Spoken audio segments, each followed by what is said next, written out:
وعلى آلك يا سيدي يا حبيب الله الصلاة والسلام عليك يا سيدي يا رسول الله وعلى آلك وصحبك يا خاتم النبيين تاجدار ختم نبوت زندہ باد زندہ باد تاجدار ختم نبوت زندہ باد زندہ باد زندہ باد تاجدار ختم نبوت زندہ باد زندہ باد زندہ باد تاجدار ختم نبوت زندہ باد زندہ باد تاجدار ختم نبوت زندہ باد زندہ باد زندہ باد تاجدار ختم نبوت زندہ باد زندہ باد زندہ باد لبیک لبیک لبیک یا رسول اللہ لبیک لبیک لبیک یا رسول اللہ لبیک لبیک لبیک یا رسول اللہ لبیک لبیک لبیک یا رسول اللہ لبیک لبیک لبیک یا رسول اللہ لبیک لبیک لبیک یا رسول اللہ لبیک لبیک لبیک یا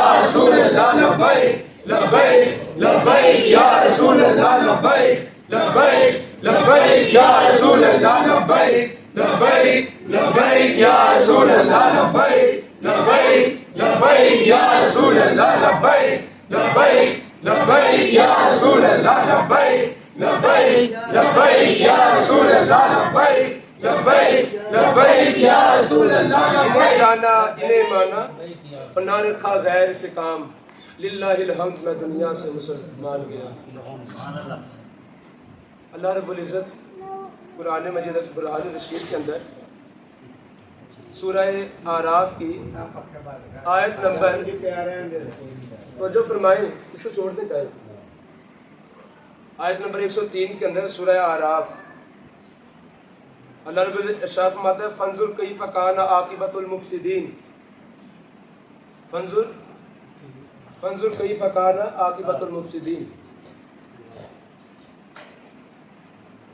اللہ فرماتا ہے کہ دیکھو کیسا انجام ہوا فاسقوں کا مفسدوں کا پھر انہی فاسقوں کے متعلق اللہ فرماتا ہے قرآن میں سورہ الاعراف کی آیت نمبر 183 کے اندر وَأُمْلِ لَهُمْ إِنَّ كَيْدِي مَتِينٌ ہم بے شک میں نے ڈھیل دوں گا اور جب پکڑ کروں گا تو بہت سخت کروں گا دو آیات سورۃ الاعراف کی پیش کی پھر اللہ رب العزت پاک بندوں کی شان میں جو پاک لوگ ہیں طیب لوگ ہیں ان کی شان کے اندر ارشاد فرماتا ہے سورۃ توبہ کے اندر آیت نمبر 40 سورہ التوبہ کی آیت نمبر 7 سورہ التوبہ کی آیت نمبر 108 اللہ رب ارشاد فرماتا ہے ان اللہ یحب المتقین سورہ البقرہ کی آیت نمبر 222 کے اندر اللہ فرماتا ہے ان اللہ یحب التوابین و یحب المتطہرین یعنی تقریباً 9 مقامات پہ اللہ رب العزت نے قرآن مجید کے اندر ارشاد فرمایا کہ میں صاف لوگوں سے پیار کرتا ہوں اللہ کی دوستی ایرے گہرے سے نہیں فاسق سے نہیں اللہ کی یاری کن سے ہے جو متقی ہے طیب ہے طاہر ہے صاف ستھرے ہیں وہ اللہ کیا ہے دوست ہے این ممکن ہے کہ دوستی سے پہلے وہ صاف نہ ہو جس سے وہ دوستی کرنے لگا ہے لیکن جب وہ دوستی کر لیتا ہے تو پاک کر دیتا ہے یہ دو آیت کیوں پڑھی دو آیات اس لیے پڑھی ان دونوں کا زاویہ مختلف ہے پہلی آیات پڑھی ہیں عقیدہ ختم نبوت کے حوالے سے اور جو دوسری آیت پڑھی ہے ان اللہ یحب التوابین و یحب المتطہرین یہ آیات پڑھی ہے یہ پڑھی ہے حضور کے والدین کریمین کے لیے یار کہیں سبحان اللہ کتنے ٹھنڈے ہو کے نہیں سننا حضور کا ذکر اور حضور کے والدین کا ذکر سبحان اللہ میں وہ روایتی مولوی تو ہوں نہیں کہ تم سبحان اللہ کہتے ہیں تو میں کروں گا ورنہ میں نہیں کروں گا میں تو اپنی بات سنا کے چلا جاؤں گا کیونکہ میں آپ کے لیے نہیں آیا میں تو اپنے حضور کے لیے بات کر رہا ہوں حضور کی بات کر رہا ہوں اور حضور کے لیے کر رہا ہوں آپ کے ماں باپ بھی کوئی تعریف کرے اور ماں باپ میں ہنر بھی نہ ہو تو آپ کہتے ہیں کمال کر دیا جناب وہ چاہے آپ کا باپ نوازی بھی نہ ہو لیکن جب میت کے باہر کھڑے ہو کے سارے کہتے ہیں جی بڑے حاجی صاحب نیک تھے پتہ بھی آپ کو تھا حاجی صاحب نیک نہیں بڑے خوش ہو کہتے ہیں جی آپ ٹھیک کہہ رہے ہیں یار اگر آپ کے باپ بھی کچھ جاری تعریف بھی کرے پتہ بھی اس میں یہ ہنر نہیں تو تم اس کو اچھا جانتے ہو اس کو مسکرا کے دیکھتے ہو